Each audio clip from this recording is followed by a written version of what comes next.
You're basically saying that Jesus is God because a book says he's God. The argument for miracles is defeasible because testimony, it's more likely that the testimony is false than an actual miracle occurred. So my problem is Jesus, if he existed, was the greatest man who ever lived, but to call him God, you can't back that up by saying, look at this 2,000-year-old book. Okay, but if this man who is so great, who lived such a life of compassion and forgiveness, claims to be God in human form, what do you do with that? I take it with a grain of salt. Okay, but what do you, then after you take it with a grain of salt, what does that mean practically? Look, if I met Jesus and I saw him rise from the dead, then we would be talking about the possibility that he was God. But if I followed someone who was morally perfect and they told me I'm God, I'm going to rise from the dead, I'd say, that's fine, I'll believe you when I see it. Otherwise, you're the greatest man I've ever met and you've got something wrong also. There's something not up here right. Until I see it, how can I believe it? He might have fulfilled every moral promise. So do you really believe that? Unless I can see it, I cannot believe it. Is that what you really believe? Well, you got me there. No. Good. Okay, so shouldn't you be open to the possibility that human beings can at times speak the truth? So can't you be open to the possibility that Matthew, Mark, Luke, and John, and Paul and Peter, when they talked about having seen Jesus Christ risen from the dead, that possibly they were speaking the truth? Yes, but to say it's possible is not to say it's true. Okay, good.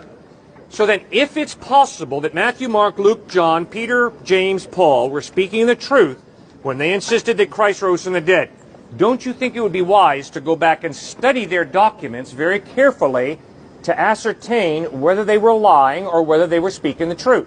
Yeah, but the problem lies in the credibility of those documents. There's Good. A lot of questions. Okay, good. So start. What's your first question about the credibility of the document? Who wrote it? What was their motive? Who did they know? What were they trying to achieve? Good question. Great question. Probably pertinent. The guys who wrote it had no upside perk. The guys who wrote it were persecuted. They were martyred for their belief in Jesus. They died for it. Matthew, John were martyred. Peter was crucified upside down. Paul was beheaded. Not good perks. And yet they insisted that they had seen Jesus risen from the dead, that he was Lord. So I think the motive is pretty clear. They were convinced that he was the truth. And they died not for political power. They died not for financial gain.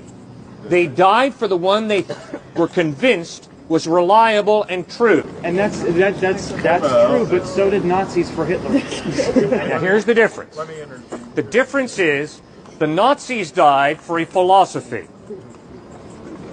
Matthew, John, Peter, Thomas died for what they claimed to have seen. But what makes the dead Christ risen from the dead, which means they either died for what they knew to be a lie. And if you study psychology, you will find out people do not die for what they know to be a lie. People will die for a lie, convinced it's the truth. But if these guys make up and fabricate this resurrection of Christ, they know very well Christ didn't rise from the dead. They fabricated this. They would not, sir, be willing to die for their lie. People don't do that. Just look at Watergate. Dean, Ehrlichman, and Haldeman, three brilliant American lawyers, lied about the Watergate scandal. Finally, when the pressure was on, and the evidence was the Watergate scandal really did occur, they all cracked. They were not willing to go through a few years of prison to cover up what they knew to be a lie. How much more unlikely for a group of first-century guys to create and fabricate this lie that Jesus had risen from the dead and they'd seen him, and then be willing to die for it. Well, to presuppose they manufactured it's not what I'm saying. They might have really thought they saw it. I mean, it's just a matter of, like, someone who takes acid thinks they saw a lot of things they didn't see. I'm not saying they would have manufactured it to where motive's the question. Right. It's a question of, did they see what actually happened, or were they deluded? I understand. Okay, and this is why you got to go to the source document. The reason you got to go to the source document is because of what you just said. Maybe they just hallucinated. Maybe they fabricated. So what you got to do is you got to go to the source document. Now listen to this resurrection account also in Luke. While they were still, this is the disciples, talking about this, which the women had reported that Jesus had risen, Jesus himself stood among them and said to them, "Peace be with you." They were startled and frightened, thinking they saw a ghost.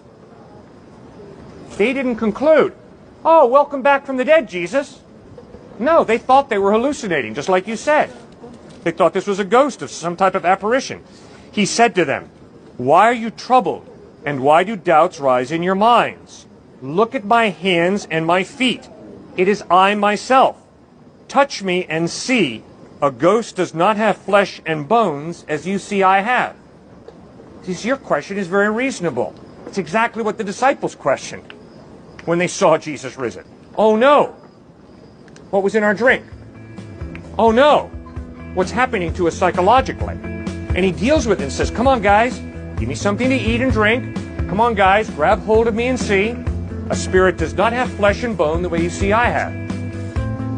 See, so your doubts, your questions are totally understandable, totally reasonable. It's exactly what the first century disciples struggled with. It makes sense. You bet, man. Good to meet you. Thanks so much.